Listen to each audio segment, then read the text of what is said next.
नमस्कार दोस्तों, आप सभी का स्वागत है मरुगूंज के YouTube चैनल पे।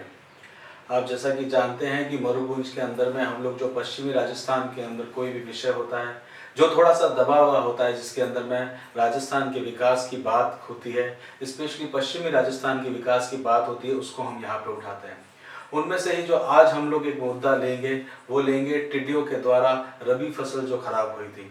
उससे पहले मैं अपना इंट्रोडक्शन आप लोगों को देता हूँ। मेरा नाम है डॉक्टर रोहित उपाध्याय। मैं एक वॉलंटियर हूँ मरुगूंज के पूरे तंत्र के अंदर।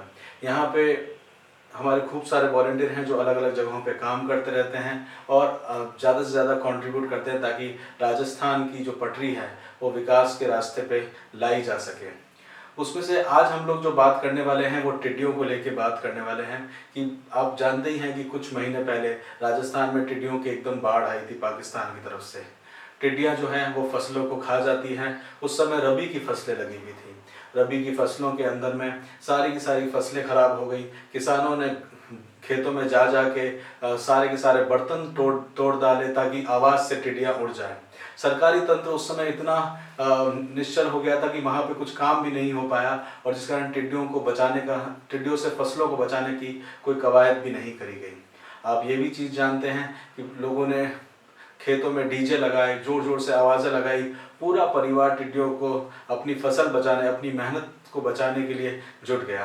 पर उसका परिणाम क्या हुआ? टिड्डियाँ आई तूफान के जैसे और पूरी की पूरी फसल खराब कर दी।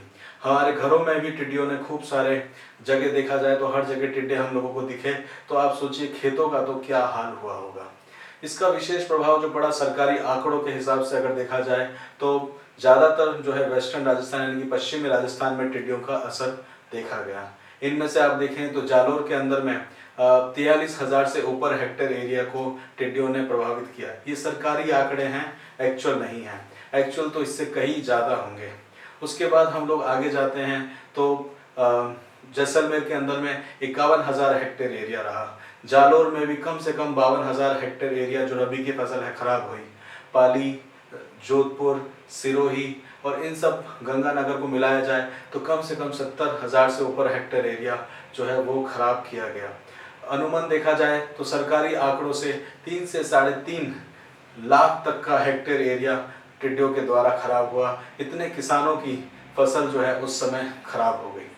सरकार से जब ये पूछा गया विधानसभा के 15वें सत्र के अंदर में कि इसका क्या किया गया, तो उन्होंने कहा कि इन जिले की ये रिपोर्ट है जहाँ पे फसलें खराब हुई। फिर प्रश्न किया गया क्या जयपुर के अंदर किसानों को इसका मुआवजा मिला, तो उत्तर ये मिला कि जयपुर के अंदर में कोई टिड्डियों से फसलें खराब ही नहीं हुई, तो इसके लिए मुआवजा देने की बात ही कहाँ आती है। तो यहाँ पे भी पश्चिमी राजस्थान को थोड़ा सा साइड में कर दिया गया। फिर तीसरा प्रश्न किया गया कि इसके बारे में कौन डिसाइड करेगा कि किसानों को इसको मुआवजा मिलेगा कि नहीं मिलेगा।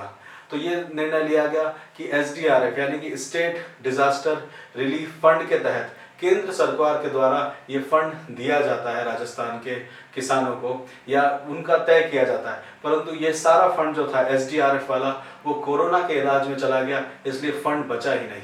इसी के साथ में किसानों के हाथ जो है सूखे ही रह गए। तो आप देख सकते हैं कि टिड्डे आए और टिड्डे चले गए और हमारी जो है फसलें खराब हो गई।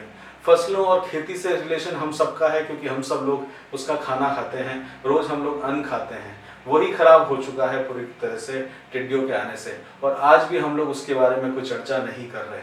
इसी के साथ में ये आवाज़ उठाने के लिए ताकि किसानों को इसका मुआवजा मिल सके, आप सभी लोगों से अनुरोध है कि अगर आपको ये चीज़ को आगे बढ़ाना है तो कृपया इसे लाइक करिए, शेयर करिए और हमारे साथ इसको उठाइए। धन्यवाद।